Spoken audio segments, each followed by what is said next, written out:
Bonjour à tous. Donc aujourd'hui on va partager sur un sujet que le Seigneur m'a mis à cœur depuis un petit moment, c'est sur le sujet de la révélation, de comprendre l'importance cruciale pour notre vie de disciples, de marcher dans la révélation de Jésus-Christ. Et en tout cas nous dans notre localité, ici en Haute-Savoie, quand vraiment on a pu partager ensemble avec les frères et sœurs cet enseignement, ça a vraiment permis à l'Église de rentrer dans une autre dimension, d'aller chercher, au travers de la parole de Dieu, bien sûr, des révélations de Jésus-Christ, tout simplement, des révélations de savoir qui nous sommes en lui, et de rentrer de plus en plus dans cette dimension pour être à la ressemblance de Christ. Et pour cela, il faut laisser le Saint-Esprit révéler à notre esprit qui nous sommes. Et ça, c'est vraiment crucial parce que, comme on va le voir, il y a beaucoup de personnes qui s'arrêtent à cette dimension d'être sauvées. Et alors qu'il y a beaucoup, beaucoup plus à voir et à recevoir par la suite. Donc ça, on le verra plus tard.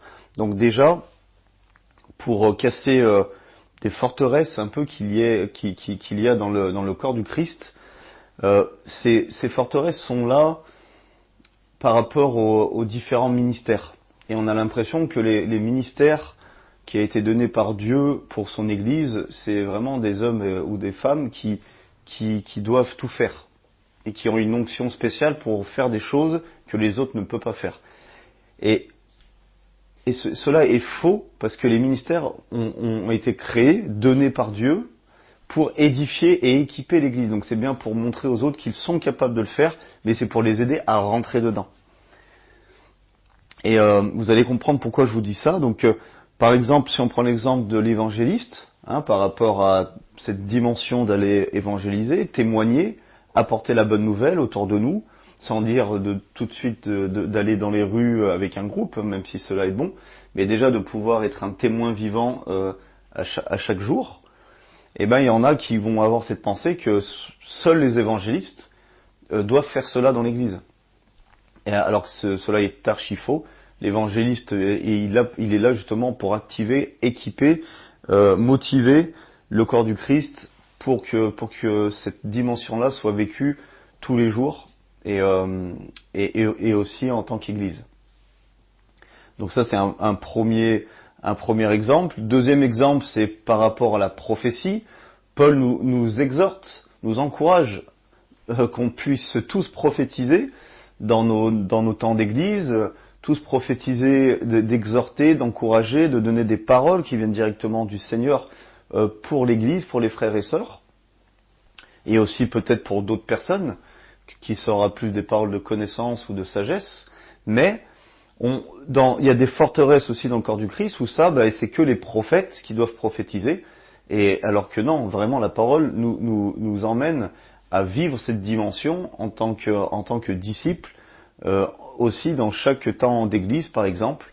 Donc cela aussi est un mensonge, donc il n'y a pas que le prophète qui doit prophétiser, toute l'église, tous les enfants de Dieu qui sont nés de nouveau et remplis du Saint-Esprit sont appelés à prophétiser. Donc ça on va dire que c'est assez connu, mais un troisième qui est moins connu, c'est par rapport à l'enseignant, le ministère d'enseignant. Et moi j'entends souvent par rapport à des enseignants qui apportent la parole avec onction, et des gens qui suivent ces enseignants, des fois vont dire que voilà, cette personne elle a plein de révélations, et presque ils se mettent en infériorité en se disant que le ministère d'enseignant, c'est une personne qui a le droit de recevoir plein de révélations. Et ça, c'est un gros mensonge. Le don d'enseignant, c'est une personne qui se met à part pour Dieu et il va chercher les révélations que Dieu lui donne, mais le don que Dieu lui donne, c'est pas de recevoir des révélations, c'est de pouvoir les retransmettre, de pouvoir les enseigner justement, de pouvoir prendre ces révélations qu'il a reçues et les redonner au corps du Christ pour qu'eux-mêmes puissent les recevoir. C'est ça le don et le ministère d'enseignant. Mais pourquoi je vous dis ça? C'est que, comme le titre le dit, là on va parler de la révélation, on est tous appelés, du moment qu'on est né de nouveau et rempli du Saint-Esprit, encore une fois, qu'on peut dire cela, du moment qu'on est en Christ, on est tous appelés à recevoir des révélations. Et vous allez le voir dans cet enseignement, on est même très encouragé et on va voir que c'est même vital. Qu'une vie sans révélation, c'est une vie terne, c'est une vie religieuse, c'est une vie où on n'avance pas et on ne grandit pas. Et ça, ce n'est pas la volonté de Dieu. La volonté de Dieu, c'est qu'on marche de gloire en gloire, de révélation en révélation. Donc voilà l'objectif de ce message. C'est de nous encourager déjà à désirer et à vivre de révélation en révélation.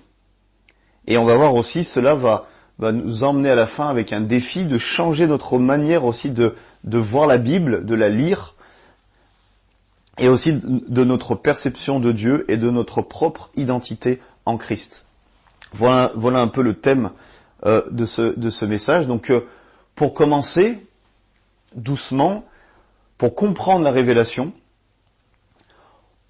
moi j'ai envie de vous dire que chaque parole qui sort de la bouche de Dieu, qu'elle soit écrite, c'est-à-dire dans la parole de Dieu, dans la Bible, qu'elle soit entendue justement par des enseignants, ou des enseignements, excusez-moi, qu'elle soit aussi reçue dans un songe ou directement dans notre cœur.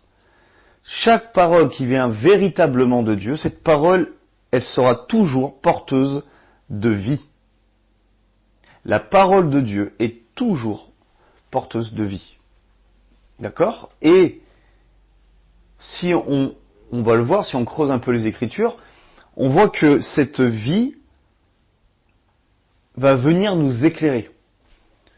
L'image de la vie, c'est souvent la lumière.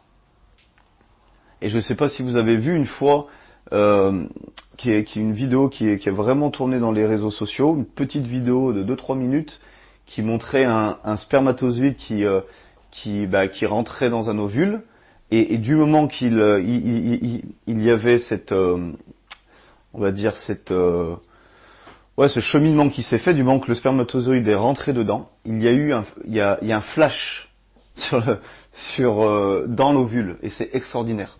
Donc on sait très bien que le spermatozoïde et l'ovule va représenter la vie justement de l'enfant, du bébé. Donc c'est vraiment la vie. Et de voir cette lumière, ce flash qui se fait. Donc c'est très c'est avec les microscopes, c'est en ralenti, mais il y a vraiment un flash qui se fait. Et je vous encourage à aller voir cette vidéo. C'est impressionnant. Donc ça nous montre que la vie représentée par un flash, par une lumière. Donc on va comprendre que la parole de Dieu, comme elle est porteuse de vie, elle est esprit et vie, elle vient nous éclairer. Donc voilà un premier synonyme, on va dire un peu de la révélation dans la Bible. On parle souvent de lumière, d'éclaircissement. On peut prendre dans Jean 1, 1 à 4, que tout le monde connaît. Au commencement était la parole, et la parole était avec Dieu, et la parole était Dieu. Elle était au commencement avec Dieu. Toutes choses ont été faites par elle, et rien de ce qui a été fait n'a été fait sans elle. Et écoutez bien, en elle était la vie. Donc on parle toujours de la parole, d'accord? Et la vie était la lumière des hommes. Donc comme l'image que je viens de vous donner avec cette vidéo, quand un cœur reçoit la parole de Dieu, la parole de vie, cela vient faire quoi? Ça vient éclairer. Et là, c'est exactement, on va dire, une image spirituelle de la révélation. La révélation, c'est quand la parole vient rentrer dans un cœur qui est, on va dire, fécond. Un cœur qui est prêt à recevoir. Et là, il va se passer quelque chose. Et la première chose, bien sûr, c'est la révélation de Jésus-Christ. Qu'on verra aussi plus tard. David va le dire aussi très clairement. Et pourtant, lui, il n'avait pas, justement, il n'était pas en possession de tout ce qu'on a nous aujourd'hui. À l'époque, David, dans le psaume 119, 130, il va dire « La révélation de tes paroles est claire. Elle donne de l'intelligence au simple. Déjà, on peut voir qu'elle donne de l'intelligence au simple. Ça veut dire que il n'a pas besoin d'être surdoué pour avoir des révélations. Autrement, ça serait très injuste qu'il n'y a que ceux qui, entre guillemets, qui sont très intelligents, qui peuvent comprendre la parole de Dieu, et les autres non. Non, justement, la révélation, on va le voir, ça n'a rien à voir avec notre intelligence, notre façon de comprendre les choses. La révélation, c'est d'esprit à esprit. Mais là, elle dit, ça donne de l'intelligence au simple, donc ça va lui donner de la connaissance. On va beaucoup parler de connaissance. Mais ce qui est merveilleux, c'est qu'il dit la révélation de tes paroles est claire. Donc ça nous montre quoi? Ça va peut-être vous choquer, mais la parole, de recevoir juste la parole toute seule, sans révélation de cette parole, celle-là ne sert à rien. En tout cas, la parole seule n'éclaire pas. C'est la révélation de la parole. C'est quand la parole va être révélée à notre esprit que là, elle va être porteuse de vie. Après, la parole seule, c'est pas qu'elle ne sert à rien, que je me fasse bien comprendre, c'est que on peut lire une parole 1000 fois, mais s'il n'y a pas de révélation, voilà, on va l'avoir dans notre intelligence, dans notre compréhension, mais ça va être très difficile, voire impossible, de vivre cette parole, qu'elle va venir porter du fruit dans notre vie. D'accord? Mais quand cette parole va être révélée à notre esprit, là, cette parole va porter du fruit. Et ça veut dire que là, on va recevoir toute la vie de la parole de Dieu. Je vous répète, la parole de Dieu est porteuse de vie. Donc si vous lisez la Bible depuis des années et que vous n'avez pas de révélation, ça veut dire qu'il y a vraiment quelque chose, et j'espère que cet enseignement va vous libérer pour que vous puissiez rentrer dans une autre dimension. Parce que ce n'est pas le but de la Bible de lire et pour se faire du bien et pour cocher une case à la fin de la journée. Le but, c'est qu'on soit transformé. Et la parole transforme, parce que la parole est porteuse de vie et de la vie de Dieu, donc il sait automatiquement qu'il doit avoir un changement. Et on voit bien que, justement, que, entre guillemets, la parole seule, la Bible seule, si on peut être encore plus précis, chez l'homme, s'il n'y a pas de révélation, ça ne sert pas à grand chose. Au contraire, Jésus va dire que la parole tue, mais c'est l'esprit qui donne la vie, qui vivifie. Donc la parole sans la vie, ça peut tuer, et on l'a vu dans toute l'histoire du christianisme, mais encore aujourd'hui. Et dans le Proverbe 29-18, c'est très bien expliqué aussi, quand il n'y a pas de révélation, le peuple est sans frein. Et en hébreu, sans frein, ça veut dire dans le désordre, ça veut dire laissé seul, ou même ça veut dire péri. Le peuple périt, il est dans le désordre, et on voit bien, des fois dans l'état de l'Église, quand on prend juste des doctrines, et on garde juste la parole, on en fait des lois, des doctrines, de la religiosité, ça détruit des vies. Crée quelque chose, et que là maintenant vous le voyez, c'est quelque chose qui a toujours été devant vos yeux, et que vous ne le voyez pas avant. C'est super important à comprendre. Vous jouez à l'époque, c'est pas trop un jeu, mais où est Charlie, non, c'est ça? C'est ça, où est Charlie? Vous voyez ce cahier là, où il y avait plein d'images, plein de bonhommes, il y avait une image de Charlie, et on regardait des centaines de fois, et du moment qu'on voyait Charlie, on voyait que lui après. Là, on pouvait partir, revenir, poum, il apparaissait. Je sais pas si ça, voilà. Essayez ce soir, allez chercher Charlie. Mais une fois qu'on reçoit la révélation sur quelque chose, elle nous quitte plus. C'est un fondement après dans notre vie. Vous comprenez? Là, dans la voiture, je leur disais tout à l'heure que moi, quand je me suis converti, la première révélation de la parole, ça a été Matthieu 6,33. Cherchez premièrement le royaume de Dieu et sa justice, et tout le reste vous sera donné par-dessus tout. Et aujourd'hui, quand l'ennemi essaye encore de me faire croire ou essaye de me mettre des ports pour des ports du manquement du lendemain, qu'est-ce qui va se passer dans un mois, ces choses comme ça, eh ben, j'ai besoin de me rappeler. Et j'ai dit, maintenant, j'ai la révélation de ça, et je lui mets un coup de pied au derrière tout de suite. cette pensée, elle part tout de suite parce que ça y est, moi j'ai eu cette révélation qui a été un fondement dans ma vie, et jusqu'à présent on n'a jamais manqué de rien, parce que j'ai une telle confiance dans sa parole, et parce que cette parole a été révélée à mon cœur. Vous comprenez? Donc l'ennemi, il va essayer, mais c'est du béton armé quand vous avez une révélation. Alors le principe de la révélation, donc déjà une révélation n'est pas une compréhension intellectuelle. Comme on l'a dit tout à l'heure, ce n'est pas du tout ça, mais c'est une compréhension spirituelle. C'est-à-dire que c'est Dieu qui révèle sa vérité à notre esprit. D'accord? Pas notre cervelle, pas notre intelligence. Il révèle sa vérité à notre esprit. Comme Dieu est esprit, donc lui, il a choisi de se révéler à l'homme au travers de l'esprit de l'homme. D'accord? Vous savez qu'on est fait esprit, âme et corps. Et Dieu, lui, il se révèle au travers de notre esprit. Vous avez tous un esprit. Et le Saint-Esprit, quand il vient habiter en vous, il vient en même temps, comme dit Jésus, vous donner après toute la connaissance, même vous révéler les choses à venir. Mais ça ne se fait pas automatiquement. On voit qu'il y a un travail de nous-mêmes à aller approfondir, à aller chercher ces vérités. D'accord? Un exemple, Jésus à l'époque. Il y a des gens qui l'ont côtoyé, presque 24 heures sur 24. Ils le voyaient physiquement, ils le touchaient, ils lui parlaient. Et pourtant, très peu ont su qui il était vraiment. Très peu ont eu la révélation qu'il était Dieu le Fils. Très très peu.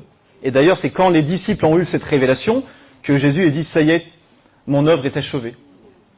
Je vais te glorifier, maintenant Père, tu peux me glorifier. Il attendait ce moment-là. D'accord? Donc très peu connaissaient Jésus intellectuellement, ils pouvaient parler de lui, il faisait du bien, ils pouvaient le décrire comme il était, mais il y en avait très peu qui savaient qui il était vraiment. Donc dans Matthieu 16, 13 à 17, que vous connaissez tous, il y a vraiment quelque chose, moi, qui m'a sauté aux yeux. Alors Jésus, étant arrivé dans le territoire de Césarée de Philippe, demanda à ses disciples, « Qui suis-je au dire des hommes? Moi, le Fils de l'homme. » Ils répondirent, les uns disent que tu es Jean-Baptiste, les autres Élie, les autres Jérémie ou l'un des prophètes. Et vous, leur dit-il, qui dites-vous que je suis? Simon-Pierre répondit, tu es le Christ, le Fils du Dieu vivant. Jésus, reprenant la parole, lui dit, tu es heureux Simon, fils de Jonas, car ce ne sont pas la chair et le sang qui t'ont révélé cela, mais c'est mon Père qui est dans les cieux. Moi, j'aime ce passage parce que Jésus on pense qu'il pose une seule question. Mais en gros, il va poser la même question, mais lui, dans son cœur, il va dire, qu'est-ce que disent les hommes de moi? Donc ça, c'est une chose. C'est comme on pourrait dire, qu'est-ce que dit le monde de Jésus actuellement? Mais lui, ce qui l'intéressait, c'est qu'est-ce que vous, mes disciples, vous êtes en train de dire de moi? Qu'est-ce que vous pensez de moi? Et c'est ça qui a vraiment intéressé Jésus. Presque ce que disait le monde, ça l'intéressait pas trop, mais c'est vraiment, et il pourrait dire la même chose de nous aujourd'hui. Qu'est-ce que vous dites de moi aux autres? Comment vous me voyez? Et là, il y a Pierre qui va donc donner une réponse qui ne venait pas de lui, et Jésus va lui dire quelque chose, ce ne sont pas la chair et le sang qui t'ont révélé cela. Donc on voit qu'il peut avoir deux sources de connaissances. Une connaissance intellectuelle, justement, la chair et le sang. Ce qu'on va entendre, ce que les autres disent de la personne, nos traditions, notre culture, ça va nous donner une certaine connaissance. Mais il y a aussi la connaissance révélée. Et c'est la connaissance révélée, c'est celle qui vient directement du Saint-Esprit, celle qui vient directement de Dieu. D'accord? Donc Jésus, il comprenait très bien ce que venait de dire Pierre, ne venait pas de sa chair, mais venait bien de l'esprit. Donc c'était une révélation. Dans 2 Corinthiens 4, 6, un passage tellement extraordinaire, car Dieu qui a dit « La lumière brillera du sein des ténèbres » a fait briller la lumière dans nos cœurs. Pourquoi faire? Pour faire resplendir la connaissance de la gloire de Dieu sur la face de Christ. Là, Paul il est en train d'expliquer que la lumière dans le cœur, c'est la révélation qui va nous conduire à avoir une connaissance de Dieu. Dieu a fait briller la lumière dans nos cœurs. Et Paul va prier ça d'ailleurs. Il va prier pour que les yeux des cœurs s'ouvrent. Donc c'est une réalité. Et on voit encore une fois qu'il y a un cœur bien disposé. Et c'est là que c'est important pour nous aujourd'hui, un cœur bien disposé. C'est un cœur qui a soif de recevoir des révélations. Parce que le problème, c'est pas que Dieu ne veut pas se révéler à nous, mais des fois, comme vous l'avez chanté en plus ce matin dans ce texte, qu'on puisse prendre ce lieu dans notre maison, je ne sais pas où, mais qu'on puisse prendre ce moment à part, ce lieu à part, pour entendre Dieu, pour lui parler, et s'attendre à recevoir une révélation. Amen. Donc c'est un cœur bien disposé. Et malheureusement, il y a beaucoup de chrétiens qui vivent toute leur vie de foi par connaissance intellectuelle. Et c'est très pernicieux parce qu'on ne s'en rend même pas compte. Parce qu'on connaît les choses. On connaît la Bible. Moi, le nombre... J'ai eu une altercation il n'y a pas longtemps avec une personne. Il connaît la Bible. Il n'y a rien à dire. Il connaît la Bible. Il me disait, mais il est écrit. Mais tout ce qu'il disait, il n'y avait pas de vie derrière. Lui-même, il ne le vivait pas. Il connaissait la parole. Donc c'est pour ça, moi, je prie vraiment que ça passe de la connaissance intellectuelle et que ça passe à une connaissance révélée. Amen. Vous savez que la conversion est une révélation.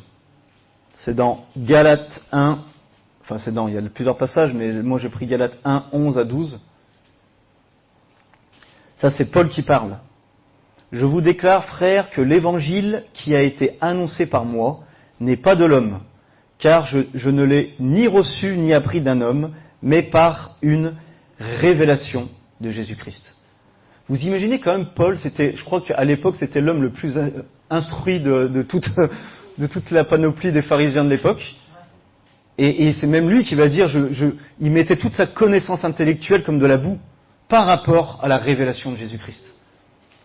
Et il y en a beaucoup qui ont une grosse tête de connaissance, mais le jour, boum, qui reçoit une révélation, presque il se dit, mais j'ai perdu du temps avec tout ça.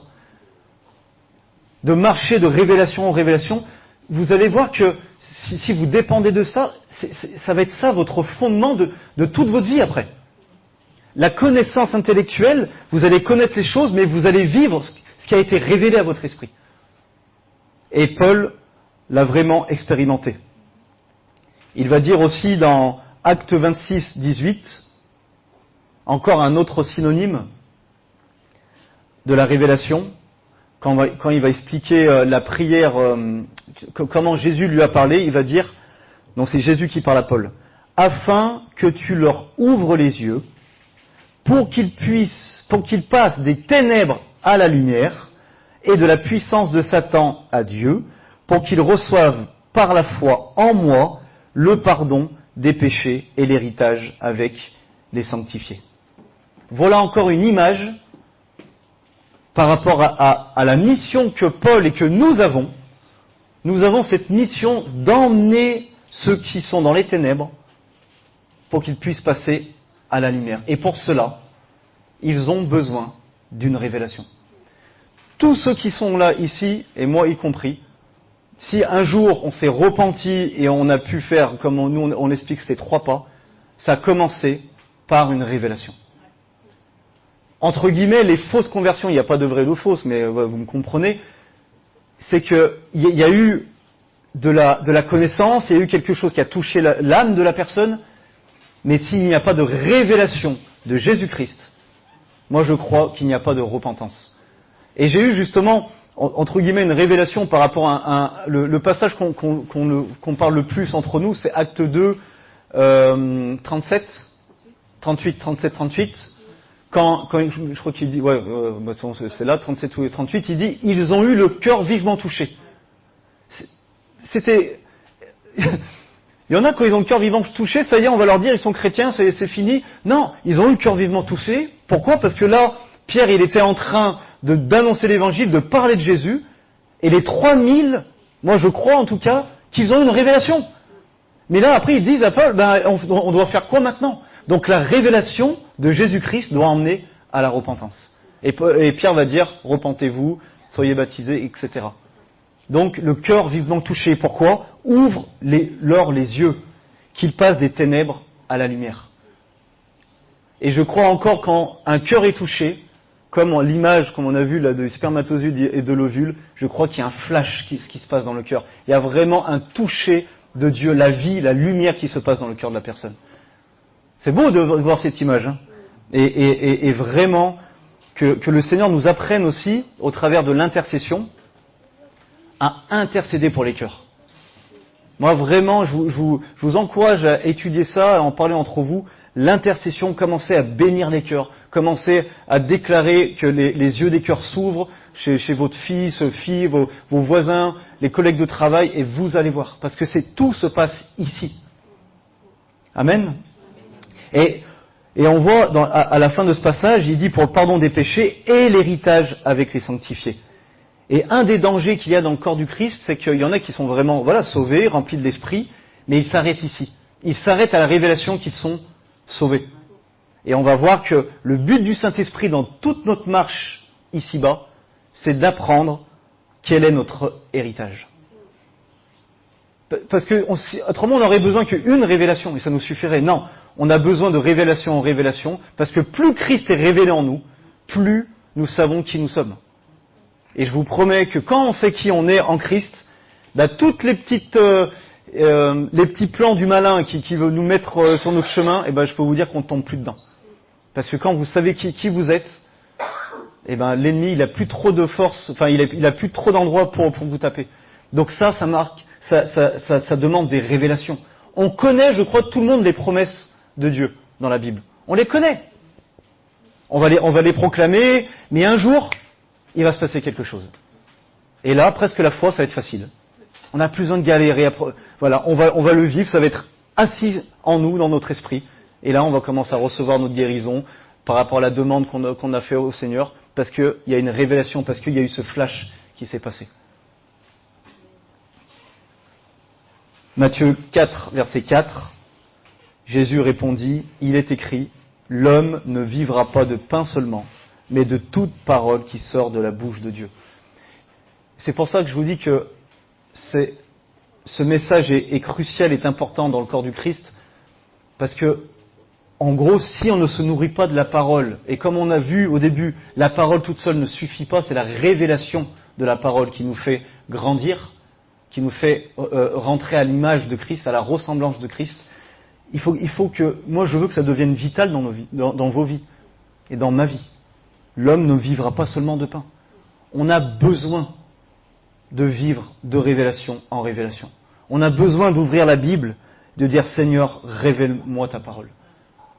Et je vais vous donner des exemples à la fin et des mises en pratique, et vous allez voir si vous le faites. Après je ne serai pas là derrière vous pour savoir, mais vraiment ça va changer beaucoup de choses dans votre vie.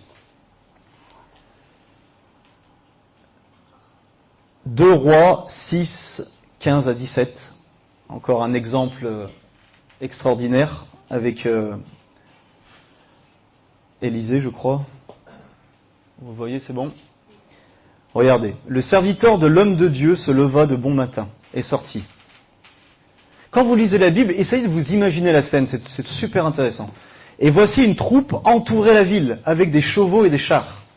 Et le serviteur dit à l'homme de Dieu, « Ah, mon Seigneur, comment ferons-nous?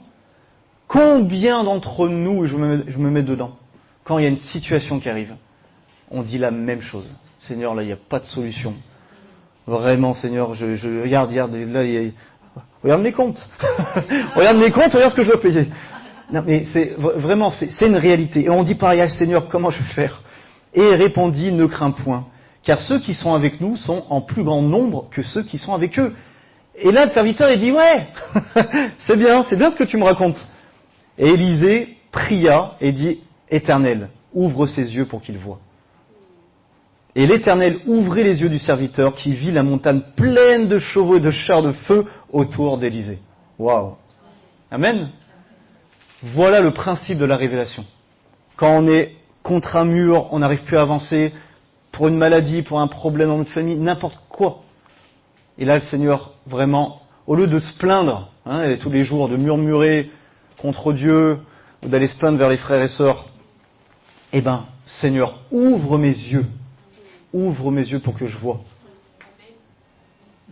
Vraiment, c'est très très puissant. Et regardez David, lui, il avait tout compris. Pourtant, David, il avait que le Pentateuque, il avait que les 5 livres, de la Genèse à Deutéronome. Il dit, ouvre mes yeux pour que je contemple les merveilles de ta loi. Imaginez, David devant la Torah, il dit non Seigneur, là il y a quelque chose de beaucoup plus profond. Là je lis des phrases avec mes yeux là, mais je sens qu'il y a quelque chose d'autre que tu veux me montrer. Ouvre mes yeux pour que je contemple les merveilles de ta loi. Est-ce que vous avez déjà fait ça quand vous avez ouvert la parole de Dieu? Et je vous promets, ça change toute chose. Et nous aujourd'hui, on a la Bible. Vous imaginez 66 livres. De l'entièreté, on a la fin du film. On a tout, on connaît tout, tout est écrit. Et on arrive à être incrédule.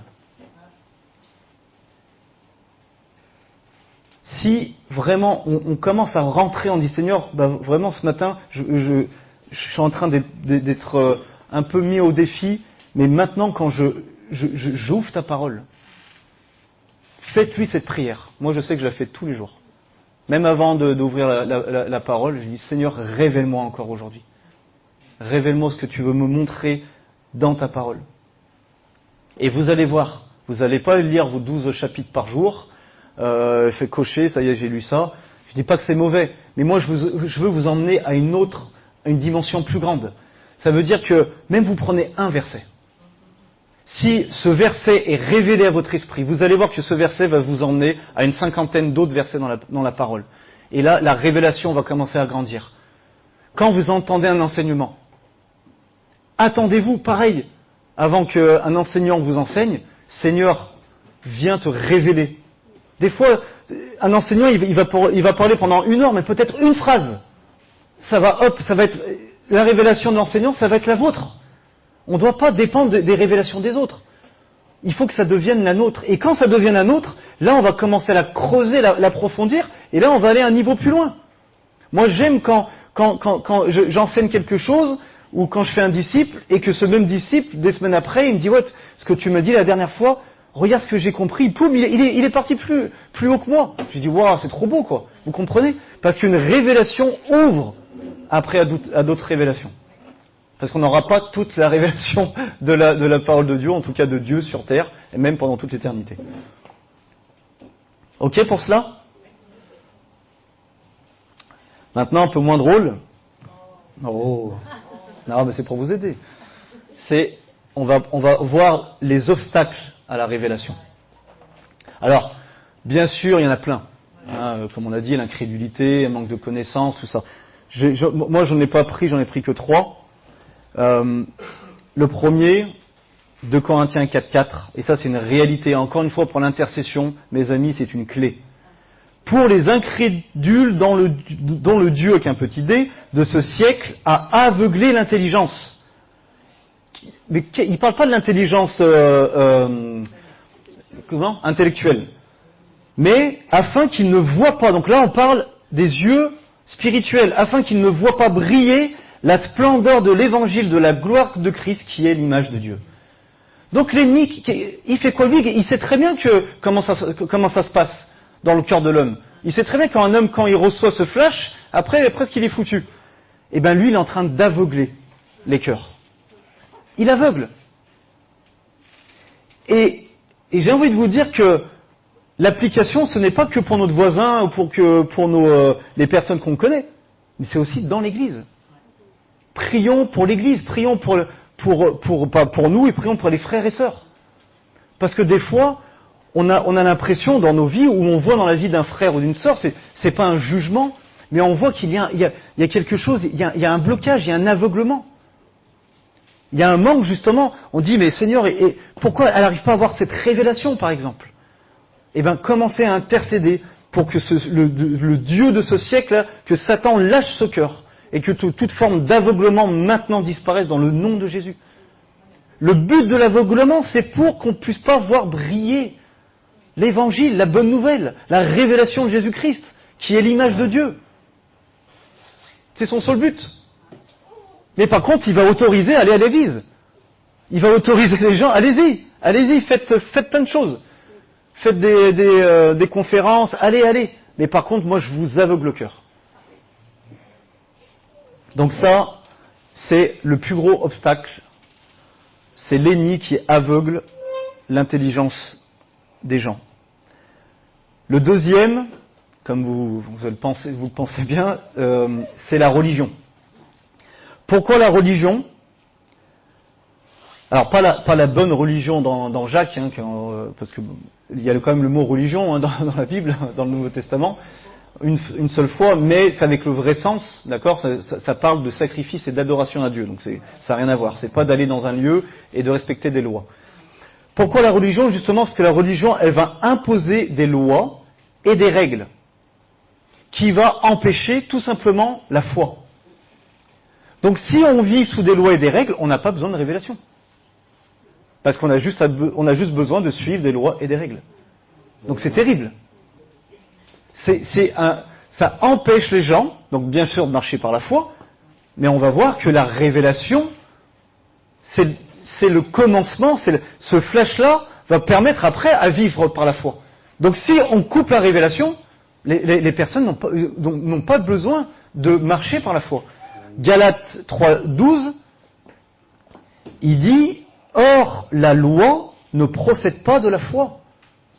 Ça veut dire, dans un français un peu plus courant, parce que le mot « procède » ici, je ne comprends pas ce qu'il veut dire, mais quand on va le voir dans le grec, ça veut dire « Or, la loi n'est pas de la foi ». Ça, c'est dans la King James, il le traduit comme ça. « Or, la loi n'est pas de la foi ». Ça veut dire que si tu es sous la loi, tu n'as pas besoin de la foi.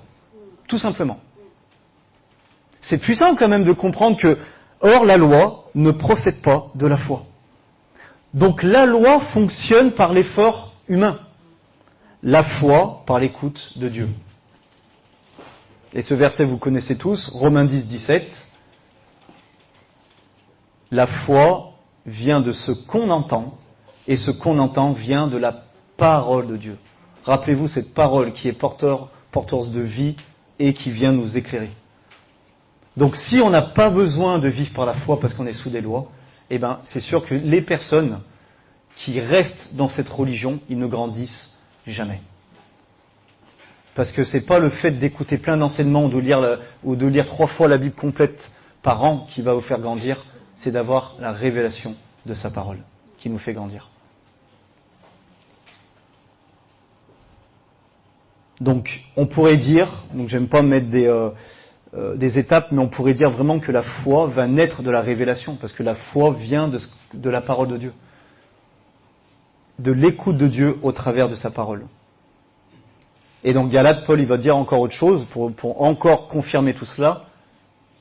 Galates 3:23, avant la foi, nous étions sous la loi, en attente de quelque chose, en attente de la révélation de la foi. C'est pour ça qu'il va s'énerver un petit peu contre Galates. Il dit, mais pourquoi vous retournez ? Vous avez tout goûté, vous avez tout compris, et vous retournez sous la loi. Comment, pendant des siècles, ce peuple, il a été sous la loi, il n'avait pas le choix. Ce Christ n'était pas encore là, et maintenant, ça y est, la foi est libérée, on peut vivre sous la grâce. Eh ben non, il retourne sous la loi. C'est terrible. Et la troisième chose, bien sûr, c'est la tradition. Parce que la tradition, elle va nous emmener à faire des choses par habitude. Elle va nous emmener dans un certain confort aussi. Et tout ce qui va aller à l'encontre de notre tradition, eh ben, notre cœur va être tellement endurci qu'on ne va pas l'entendre. Parce que si un jour il y a un autre homme de Dieu qui va lui dire, il va dire quelque chose, ouais, mais tu penses que tu devrais faire ça plutôt ? Non.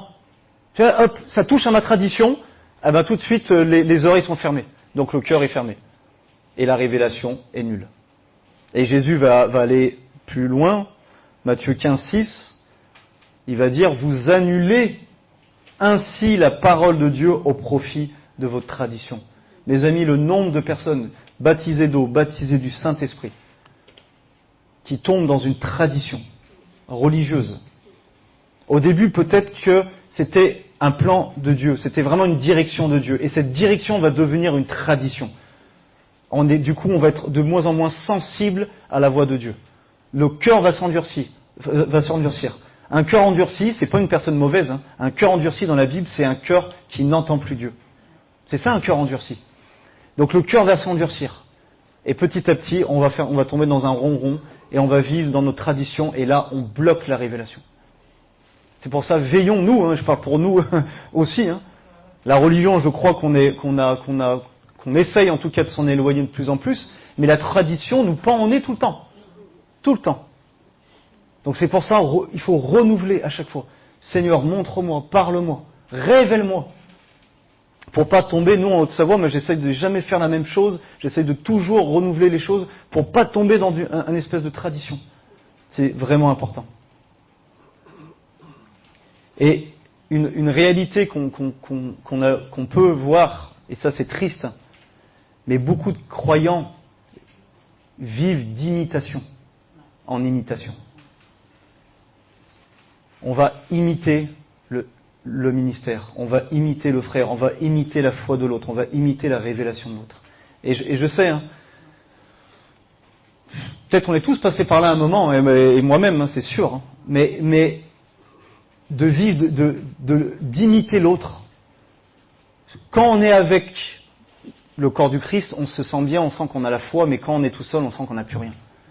Et c'est ça que moi j'aimerais, si vous vivez ça, il y a des situations où vous sentez quand vous êtes seul, vous n'êtes pas aussi enthousiaste ou enflammé que quand vous êtes avec quelqu'un d'autre. Juste, Seigneur, je crois que j'ai un manque de révélation quelque part. Ça ne veut pas dire que vous n'êtes pas sauvé, attention, hein, mais c'est que Seigneur, j'ai besoin que tu m'éclaires sur quelque chose. Et aller rechercher. Passer du temps dans la parole jusqu'à quand que cette révélation arrive. Vous allez voir que le Père demande que ça, de se révéler à nous. Je vais vous le prouver, c'est tellement extraordinaire. Il demande que ça. Donc la vie chrétienne normale, c'est pas une vie chrétienne par des élus. La vie chrétienne normale, c'est une vie de révélation continue. Là, je suis pas en train de mettre le niveau trop haut. Je suis juste en train de justement de reposer des bons fondements pour qu'on puisse continuer notre marche de disciples. Vous êtes tous appelés à recevoir des révélations.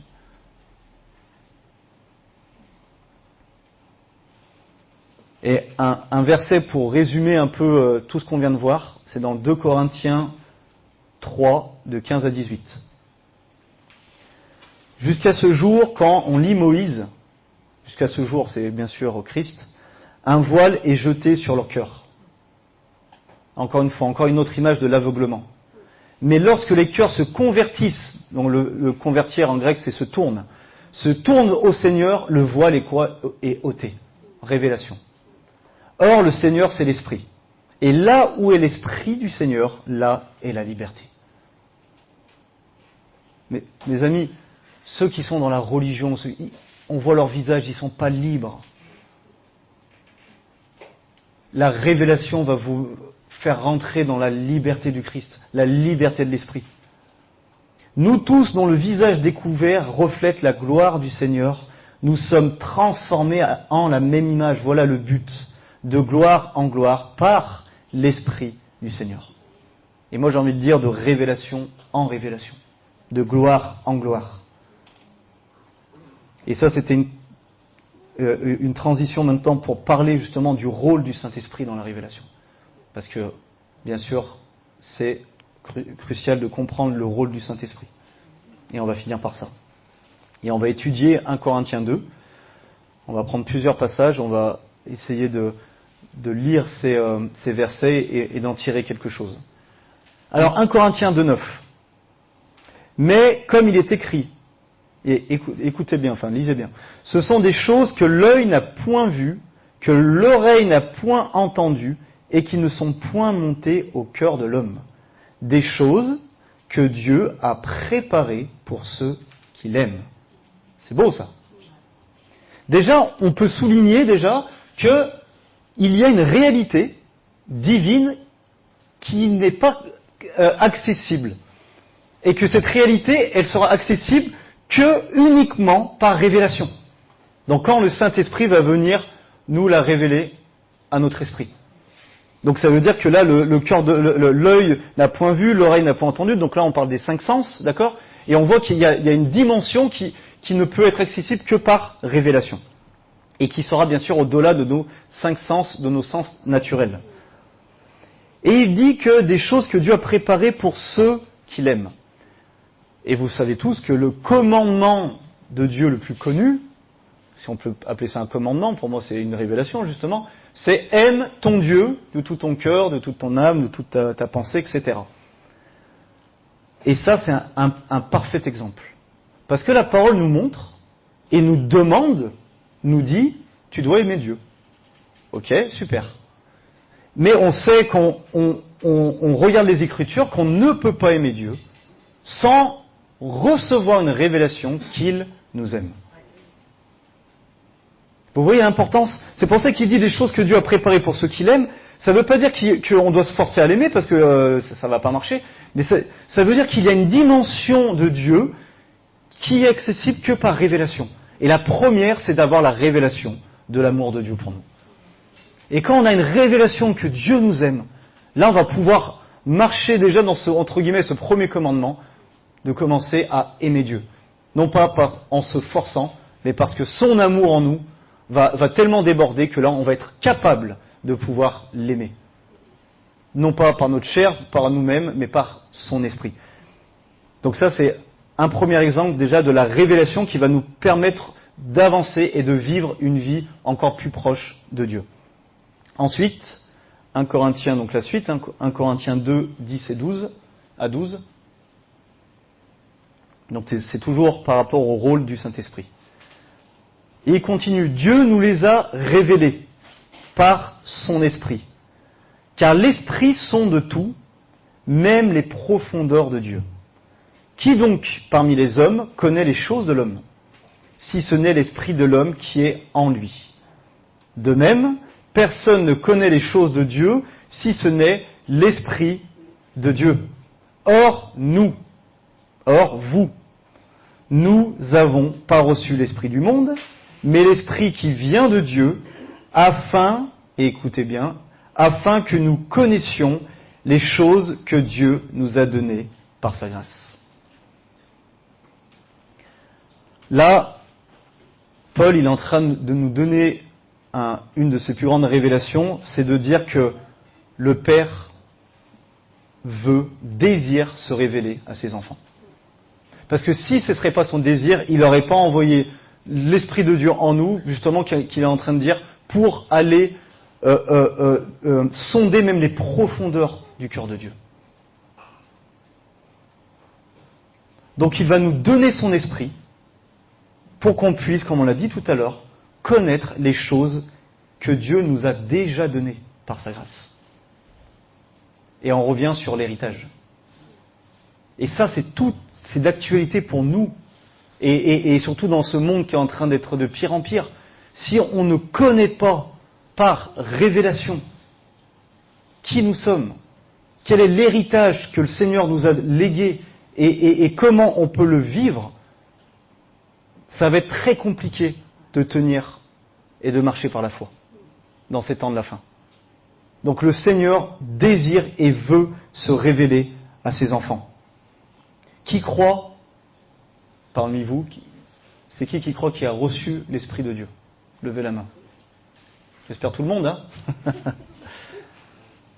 Pourquoi je vous dis ça? Parce que Romains 8,16 nous dit l'Esprit lui-même rend témoignage à notre esprit que nous sommes enfants de Dieu. Là, on voit vraiment la phrase qui nous donne la source de la révélation. C'est le Saint-Esprit qui témoigne à notre esprit que nous sommes sauvés, que nous sommes guéris, que nous sommes délivrés. C'est le Saint-Esprit qui témoigne à notre esprit les directions de Dieu pour notre vie, etc. Ça se passe comme ça. L'Esprit lui-même rend témoignage à notre esprit. Osez dire au Saint-Esprit, Saint-Esprit, rend témoignage à mon esprit que je suis guéri, que cette maladie n'a rien à faire en moi.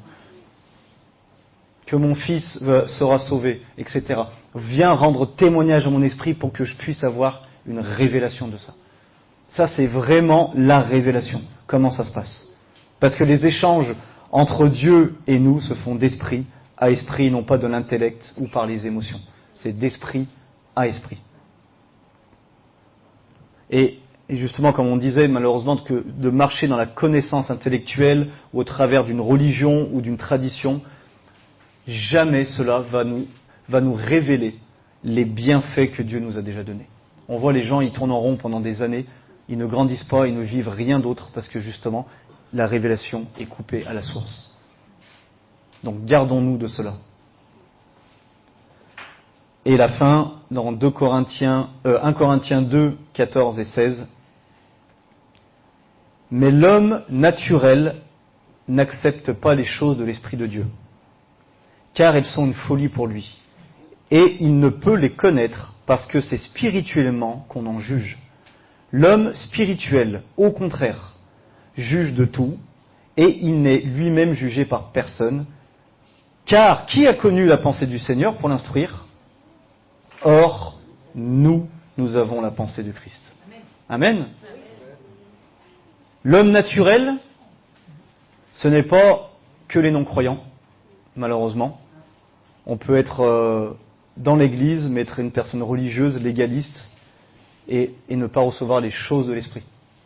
Donc l'homme naturel ne désigne pas que ceux du dehors. Et là, j'aime ce que Paul va dire, parce qu'il dit « Qui a connu la pensée du Seigneur pour l'instruire ?» Ça, c'est quelque chose que j'entends dans l'église très fréquemment, et qui mérite un peu les poils. On est vraiment, des fois, on a encore la pensée de l'ancienne alliance. Parce que j'entends dans les prières, oh, les voies de Dieu sont impénétrables. Ça, c'est Ésaïe 55, 8. Et on va prier, en plus, on va demander à Dieu des choses. Non, là, Paul, et c'est pour ça que je dis merci Seigneur que Paul a eu cette révélation. Là, Paul est en train de dire, j'ai la pensée du Christ. Je suis complètement capable de recevoir les choses de Dieu. C'est pas parce que je suis meilleur que les autres, c'est parce que Dieu veut se révéler à moi. Si vous avez la révélation, mes amis, que Dieu désire, c'est pas parce que vous allez lire beaucoup la Bible, non, il désire se révéler à vous, et que là, juste vous prenez du temps en disant, révèle-toi à moi. Et là, vous allez commencer à recevoir la pensée de Christ, et à vivre des révélations. Et c'est à nous de le dire. On doit arrêter de se voir comme un pauvre pécheur indigne, comme un pauvre pécheur sauvé par grâce, mais de se voir vraiment comme un ami de Dieu. Pourquoi un ami de Dieu? Vous connaissez le verset. Qu'est-ce qu'il dit, le verset? Quand il nous appelle amis. Pourquoi?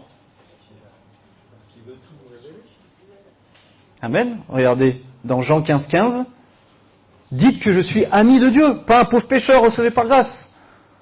Je ne vous appelle plus serviteur parce que le serviteur ne sait pas ce que fait son maître, mais je vous ai appelé ami parce que je vous fais connaître tout ce que j'ai appris de mon Père. Et Jésus, il dit, je vous envoie le Saint-Esprit pour vous révéler les choses à venir, pour vous révéler tout ce que le Père m'a révélé, etc. Donc ça dépend pas de Dieu, ça dépend de nous. Ça dépend comment on se voit nous-mêmes. Mais la religion, malheureusement, ça peint une image de nous, mais terrible. Dès qu'on va fauter, on va être sous la culpabilité. Essayez de recevoir une révélation quand vous êtes sous la culpabilité. Je vous lance le défi. Vous savez... Non, je ne vais pas me lancer là-dedans. Mais vraiment, l'ennemi, il connaît notre faiblesse, qui est la chair. Et il sait très bien que, peut-être vous êtes parfait, vous êtes saint, enfin je suis saint, vous êtes saint, mais vous péchez jamais. Mais moi ça m'arrive, d'accord? Et le but du diable, c'est qu'il veut me garder la tête dedans, le plus longtemps possible.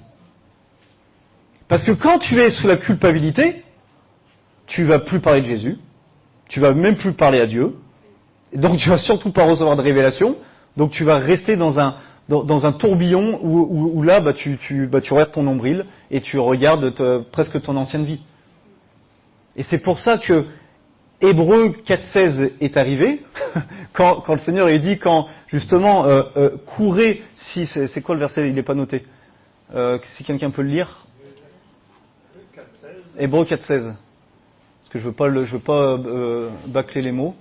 Approchons-nous donc avec assurance du trône de la grâce, afin d'obtenir miséricorde et de trouver grâce pour être secourus dans nos besoins.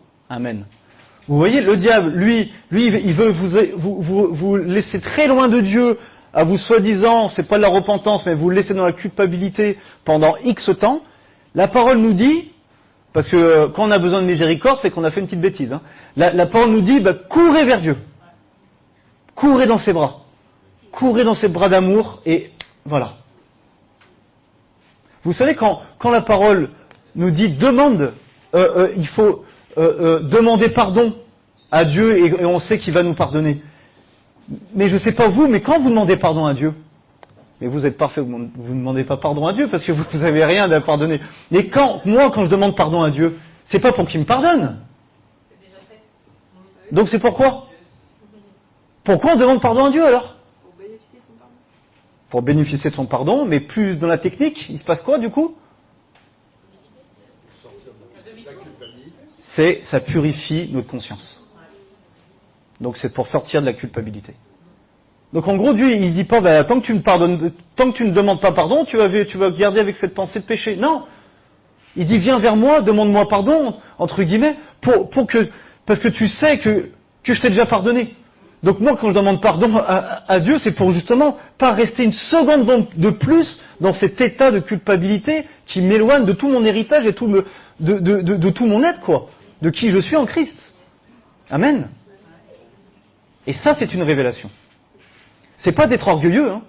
Ça, c'est une révélation de courir dans les bras du Père quand on se sent le plus souillé.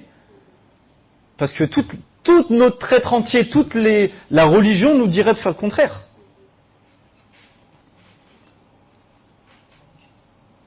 Ça va? Bon, on a fini. On va maintenant passer juste à 4 étapes pratiques, que je voulais conclure par ça, pour faire un petit résumé et après vous donner des choses concrètes. Donc bon, vous pouvez noter, mais de toute façon, je pourrais mettre aussi les notes, il n'y a pas de souci. Alors, déjà, moi, pour commencer, on va prendre ce verset, donc Jérémie 33.3. Vous allez voir, ça c'est l'apothéose. Fais appel à moi et je te répondrai. Je te révélerai des réalités importantes et inaccessibles, des réalités que tu ne connais pas. C'est beau ça, hein? Ça, ce verset, vraiment, le Seigneur nous l'a donné en Haute-Savoie, il va nous tenir toute l'année. C'est une parole qu'on a reçue, et c'est vraiment à la suite du message de la révélation, de dire, Seigneur, maintenant, je veux dépendre de ça. Je vais faire appel à toi, et je vais m'attendre que tu vas me répondre, parce que si on fait appel, c'est comme si j'appelle quelqu'un, j'ai son téléphone et je pars, ça sert à rien. Donc je vais m'attendre que tu vas me répondre, et que tu vas me révéler des réalités importantes, des choses inaccessibles, des réalités que je ne connais pas. Donc la première étape, c'est de le désirer. Parce qu'on a beau faire ce qu'on veut pour vous, si vous n'en avez pas envie, que ce soit moi ou n'importe qui, et surtout pas Dieu, ne pourra pas vous aider. Donc déjà le désirer, de comprendre que la révélation est vitale pour notre marche de disciple. Désirer recevoir des révélations, c'est pas pour dire aux frères et sœurs, t'as vu un peu ma révélation là? Non, c'est pas ça du tout, c'est désirer des révélations, c'est pour être à l'image, à la ressemblance de Christ. Plus on aura des révélations, la parole qui est Christ, plus on va lui ressembler. C'est ça le but de tout ça. L'objectif, c'est vraiment ça. C'est d'être à l'image de Christ. Deuxième étape, c'est demander à Dieu.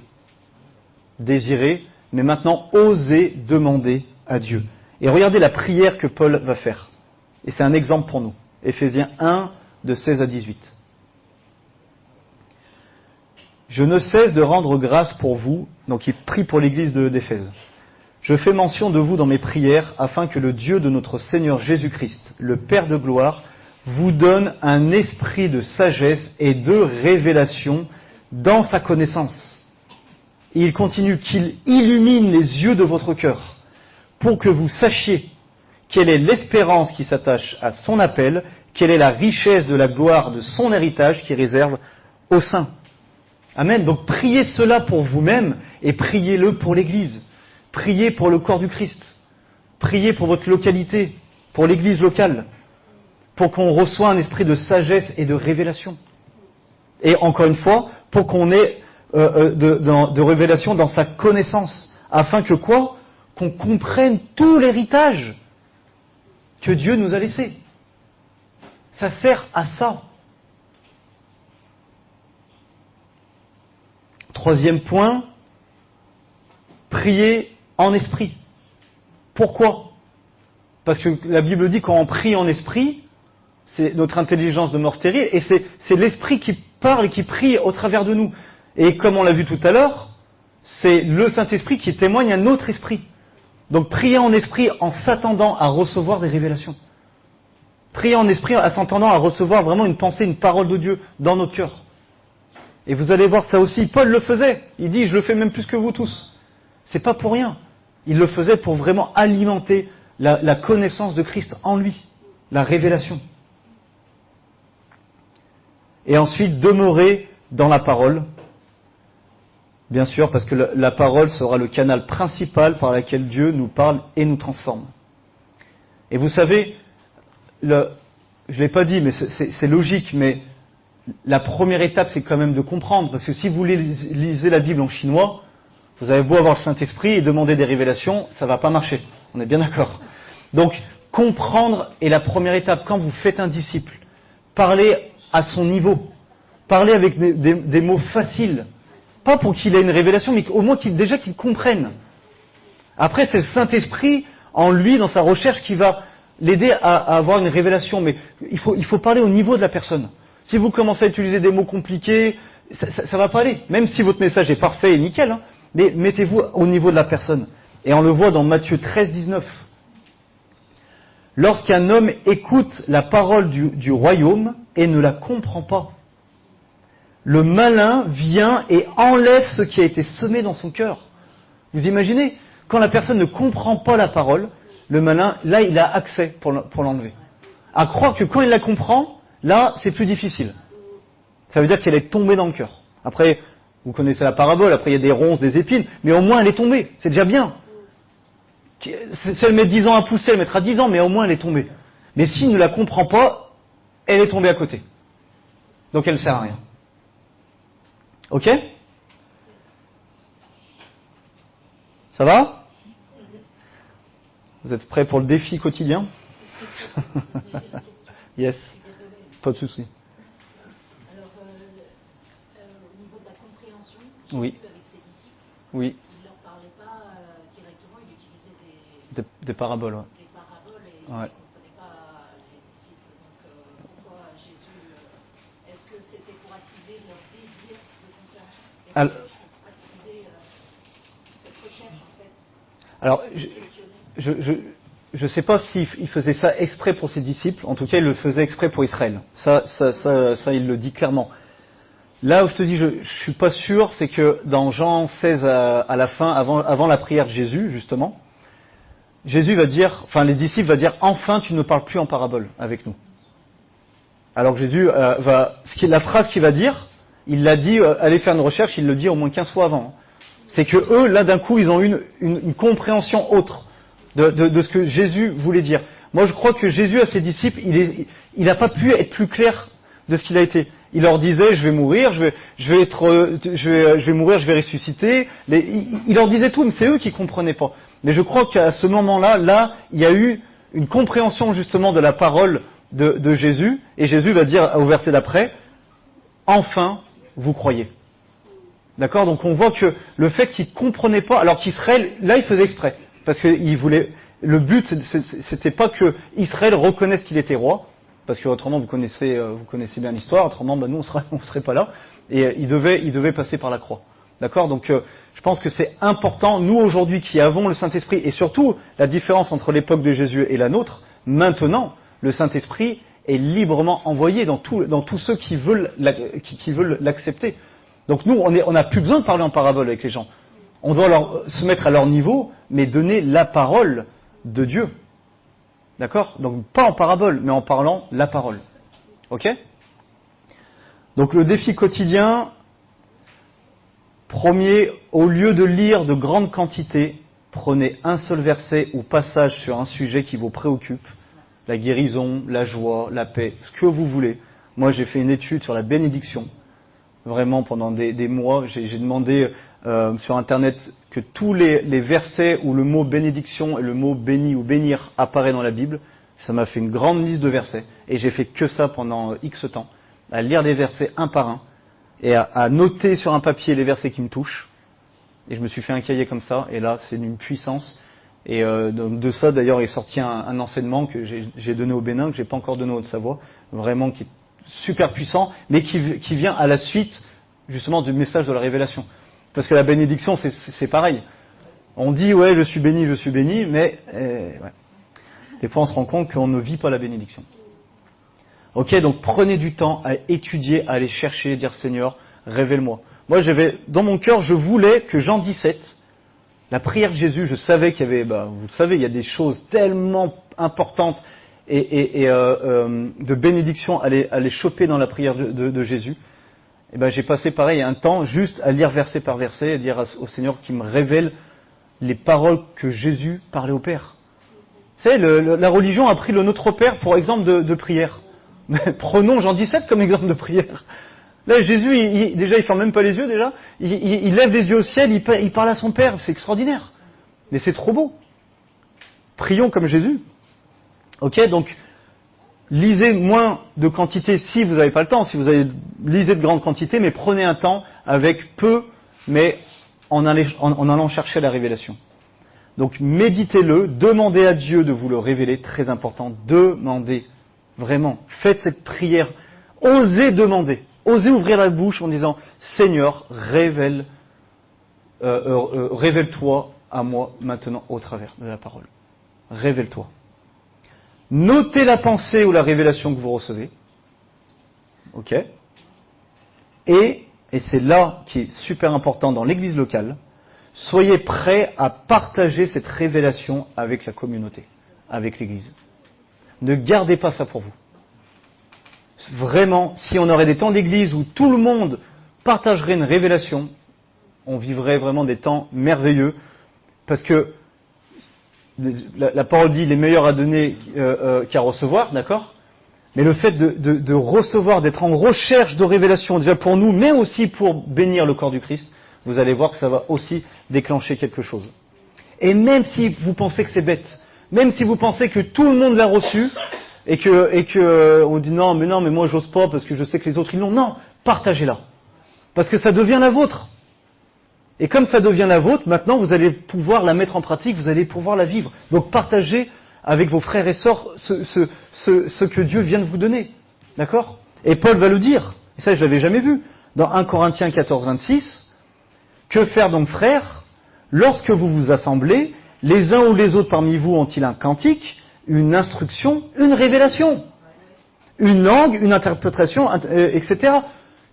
En gros, Paul, quand il était là en mode ancien de l'Église, par exemple, il disait, bon, alors est-ce que quelqu'un a une révélation? Mais c'est choquant, ça. Moi, jamais j'entends ça dans un temps d'Église. Est-ce que quelqu'un a une révélation? Et moi, depuis ce message, en Haute-Savoie, de temps en temps, on dit, il n'y a rien de préparé. Est-ce que quelqu'un peut partager une révélation? Au moins, ça les pousse à aller chercher la révélation. Et c'est trop bon parce que la révélation de ton frère, hop, ça bénit et c'est excellent. Et le dernier, comme Brigitte aime beaucoup, protéger cette révélation en cherchant des confirmations. C'est comme alimenter une cheminée, parce que toi tu es toujours sur la confirmation. Pourquoi la confirmation? Parce que ça permet d'alimenter. C'est comme si on fait un feu de cheminée, on met une bûche, après on arrête. Non, on va alimenter avec du bois. Parce que le Seigneur aime confirmer sa parole pour qu'elle soit toujours un fondement dans notre cœur. Et là, j'ai mis ça dans Deutéronome 8, 18, c'est le dernier normalement. C'est celui d'après. Celui-là, je l'ai lu. Voilà. Deutéronome 8, 18. Souviens-toi de l'Éternel, ton Dieu, car c'est lui qui te donnera de la force pour les acquérir, afin de confirmer, comme il le fait aujourd'hui, son alliance qu'il a jurée à tes pères. Il a mis dans la pensée juive que tout le temps, il devait répéter les choses. Pour que les personnes déjà n'oublient pas la parole et pour qu'ils puissent avoir des confirmations. Tout le temps. Afin de confirmer. Donc voilà les amis.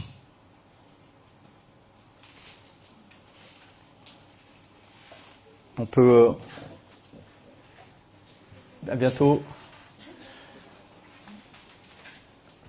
On peut prendre un temps de prière pour ceux qui veulent vraiment se positionner devant Dieu, lever la voix ou pas.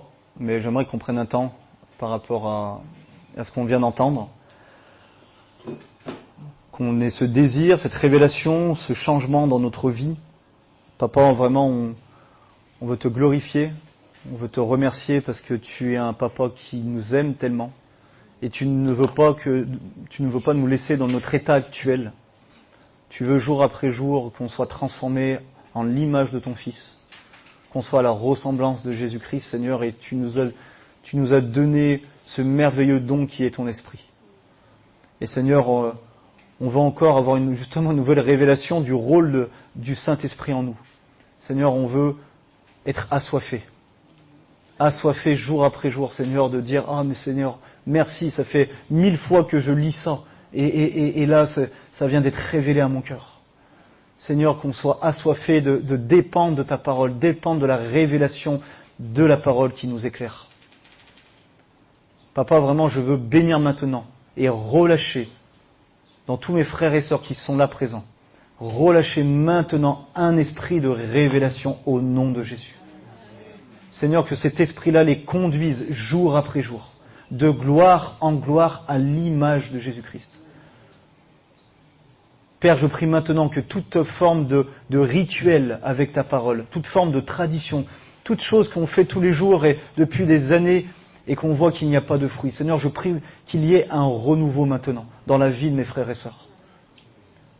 Papa, je me réjouis des prochaines révélations qu'ils vont recevoir, qu'ils vont partager entre eux, qu'ils vont être dans la joie de pouvoir partager quelque chose. Et je veux briser maintenant toute pensée chez des frères et des sœurs dans cette pièce, Seigneur.